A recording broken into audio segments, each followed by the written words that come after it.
Hello everyone, welcome back to my channel. আমি শম্পা। আমি আর সাহেলি কিন্তু আজকে জল ঢালতে যাচ্ছিলাম। আর এর মধ্যে তোমরা জানো আজকে শ্রাবণ মাসের তৃতীয় সোমবার আমাদের বাঙালিদের। কিন্তু আমি তো রাজস্থানে থাকি, এটা কিন্তু রাজস্থানে অবাঙালিদের কিন্তু এটা প্রথম সোমবার। তার জন্য কতটা পরিমাণে ভিড় হয়েছে আপনারা দেখতে থাকুন ভিডিওটা। আমরা কিন্তু এই রাস্তা দিয়ে যাচ্ছি। এটা কিন্তু চওড়া রাস্তা, যারা যারা জয়পুরে থাকেন তারা অবশ্যই জানেন।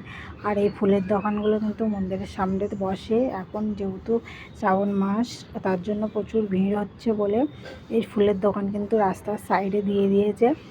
আর দেখো গাইজ, এতটা পরিমাণে ভিড় হয়েছে যে কি বলবো। আমরা কিন্তু এই মন্দিরে কিন্তু জল ঢালতে পারিনি, প্রচুর লাইন ছিল, আপনারা দেখেই বুঝতে পারছেন। দেখুন কতটা লাইন। আমি কিন্তু জুম করে আপনাদের দেখানোর চেষ্টা করছি। ওটা কিন্তু মন্দিরের ভেতর, যে মন্দিরের ভেতর আগে যে সপ্তাহ চলে গেছে, যেটা আমাদের দ্বিতীয় সোমবার ছিল, সেই সোমবারে কিন্তু আমরা ওই মন্দিরেই জলটা ঢেলে এসেছি। আর দেখো কতটা ভিড়। আর এটা কিন্তু ওখানে মিষ্টির দোকান, যেখান থেকে আমি দুধ আর মিষ্টি নিয়ে নিচ্ছিলাম ঠাকুরের জন্য। এখান থেকে দুধ আর মিষ্টি নিয়ে নিচ্ছি। গাই দেখো, এই দুধের প্যাকেটগুলো 20 টাকা করে নিচ্ছিল, আমরা কিন্তু কিনে নিয়েছি। আর এখান থেকে এবার নেব ফুলমালা। এই ধুতরা ফুলের মালাগুলো কোথায় কেমন দাম অবশ্যই কমেন্টে জানাবেন। এখানে কিন্তু আজকে শ্রাবণ মাসের তৃতীয় সোমবারে কিন্তু 30 টাকা করে পিস নিয়েছে। আর গাঁদা ফুলের মালাগুলো 10 টাকা করে, 20 টাকা করে পিস নিয়েছে। দেখো, এটা কিন্তু আমাদের ফুল নেওয়া কমপ্লিট।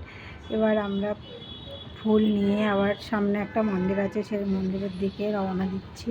এই দেখো, আমরা কিন্তু ব্যাকে চলে আসছি। যাওয়ার আগে একবার দেখিয়ে দিচ্ছি মন্দিরে কত ভিড় আর কত পুলিশ। এটা হচ্ছে আমাদের সাহেলি, আর এটা হচ্ছে আমি। অবশ্যই জানাবেন কমেন্ট করে আমাদের দুজনকে কেমন লাগছে। আর এবার আমরা হেঁটে হেঁটে যাচ্ছি। ওই সামনে একটা মন্দির আছে, শিব ঠাকুরেরই মন্দির, যে ওখানে জলটা ঢালবো বলে যাচ্ছি। কিন্তু যেতে যেতে দেখো কত গাড়ি চলছে, তবুও রাস্তায় লোক ভর্তি। আর এটা কিন্তু মন্দিরের ভেতর। আমরা কিন্তু সামনের যে মন্দিরটা বললাম আসবো, সেটাই কিন্তু চলে এসেছি। আর এটা কিন্তু এবার এই মন্দিরের ভেতরে আমরা ঢুকছি। দেখো, মন্দিরটাই কিন্তু একদম ফাঁকা, কেউই নেই, দেখেই বুঝতে পারছেন। একটা আন্টি পুজো করছিল, তারপরে কিন্তু কয়েকজন পুজো করেছিল, তারপরে কিন্তু শৈলী করে আমি এই পুজোটা করছিলাম। আমার আগে কিন্তু শৈলী পুজোটা করেছে, ক্যামেরাটা কিন্তু শৈলীই করেছে। কতটা কি করতে পেরেছে আপনারা দেখে বলবেন অবশ্যই ক্যামেরাটা করা ভালো হয়েছে কি না। ও এই ফার্স্ট টাইম আমার ক্যামেরাটা ধরলো। আর আমি কিন্তু এবারে শিব ঠাকুরের মাথায় জল দেওয়ার পরে দুধ দিয়ে দিচ্ছি। তার আগে কিন্তু শিবলিঙ্গটা একটু ফুলে ভর্তি হয়ে গেছিলো মালাতে, তার জন্য একটু ফাঁকা করে পরিষ্কার করে নিয়েছি। আর এবার নন্দীর মাথায় জল ঢালছি। ওখানে এক এক করে গণেশ, ব্রহ্মা আর ওটা কী ঠাকুর আমি জানি না, এই ঠাকুরগুলোর মাথায় কিন্তু জল ঢেলে নিচ্ছিলাম। নিয়ে এবার এই বেলপাতাগুলো দেখে নিচ্ছিলাম। বেলপাতাতে কিন্তু এবার চন্দন লাগিয়ে দেব। এখানে কিন্তু দেশের দিকে হয়তো আছে যে চন্দন লাগিয়ে শিবের মাথায় অর্পণ করতে হয়, কিন্তু আমি জানি না। এখানেই দেখলাম এই শিব ঠাকুরের মাথায় যারা বেলপাতা দিচ্ছে সবাই